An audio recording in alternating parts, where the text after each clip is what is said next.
Mayor, thank you so much for talking to our viewers from NBC Telemundo. My pleasure, thank you. It's been 2 years from the tragedy that marked the city of Orlando at Pulse nightclub under your commission. How's everything going? You know, I couldn't be more proud of our community, how resilient we've been. I said on that very first day that we wouldn't be defined by the hateful act of a mad killer, but we'd be defined by our response. And our response has been with compassion and love and unities, and I couldn't be more proud of our community. There has been different organizations that have assisted both families and survivors. What kind of initiative have you implemented to help them? Well, the first thing we did was a Victims Assistance Center at Camping World Stadium, and it was operational for about 4 weeks, and that was to help people through the immediate aftermath.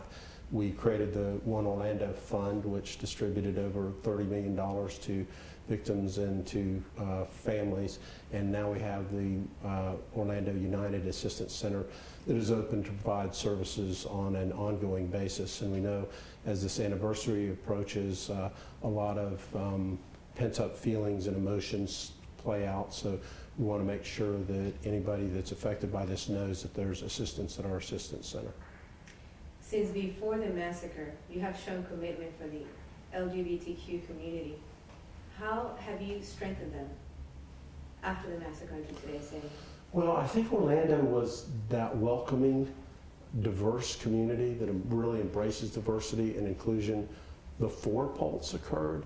And what it did was really just shine a light on what type of community we are, that we embrace all people of all faiths, all colors, all nationalities, and people that live their lives maybe a little bit differently than others. So I think this is a very friendly community for the LGBTQ community, and it's very positive, I think.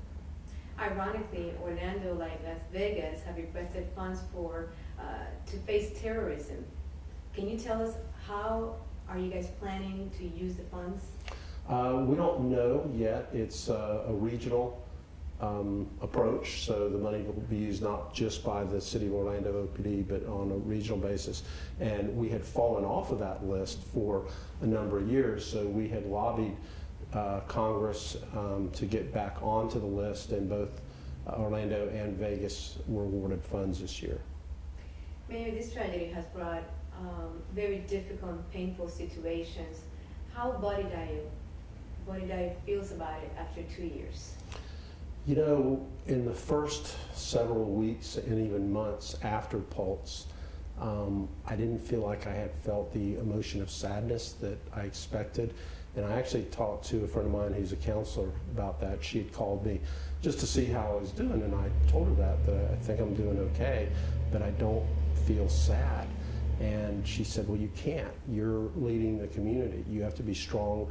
You have to do your job. And we have provided a lot of counseling services for our staff, for OPD, for OFD, and when we had our first joint counseling session with the mayor's staff, I related that story at the very beginning, and 3 or 4 of the people that work here raised their hand and said, Mayor, thank you for telling us that, because we feel that same way. We're just doing our jobs, helping people and helping the community heal, but I haven't felt it in my heart the way I would think that I would feel after this tragic event.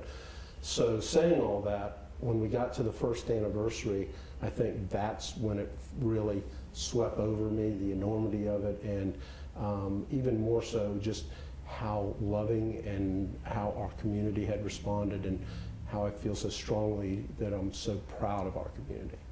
Mayor, you have done so much for the city of Orlando. Are you planning to pursue a higher position in U.S. government? I think I'm in the best position there is in all of America, and that's mayor of this great city. So I'm going to run for re-election. I'll be in my 17th year.